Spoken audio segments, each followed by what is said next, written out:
সাভারে মাদক বিরোধী অভিযানে ৩ মাদক ব্যবসায়ীকে আটক করেছে সেনাবাহিনী। উদ্ধার করা হয়েছে বিপুল পরিমাণ মাদক ও অপরাধ সরঞ্জাম।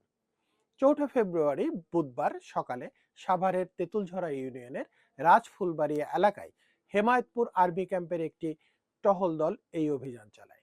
এ সময় তেঁতুলঝরা প্রাথমিক বিদ্যালয়ের কাছে ৩ জনকে মাদক সেবনরত অবস্থায় আটক করা হয়। তল্লাশি চালিয়ে তাদের কাছ থেকে ইয়াবা ও গাঁজা উদ্ধার করা হয়।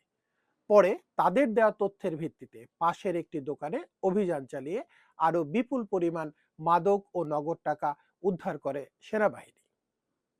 উদ্ধারকৃত মাদকের মধ্যে রয়েছে ৩০ পট গাঁজা, ২৭ পিস ইয়াবা ট্যাবলেট ও মাদক বিক্রির নগদ ২৫,০০০ টাকার বেশি। এছাড়াও ২টি পাসপোর্ট, চেক বই, মোবাইল ফোন, ওজন মেশিন এবং দেশীয় অস্ত্র উদ্ধার করা হয়। আটক ব্যক্তিরা হলেন মোহাম্মদ সেলিম, বাবু ও জুয়েল। তাদের বিরুদ্ধে আগেও মাদক সংক্রান্ত একাধিক মামলা রয়েছে বলে জানিয়েছে পুলিশ। অভিযান শেষে আটক ব্যক্তিদের সাভার থানায় হস্তান্তর করা হয়েছে। সেনাবাহিনী জানায়, মাদক ও অপরাধ দমনে এ ধরনের অভিযান নিয়মিতভাবে চলবে।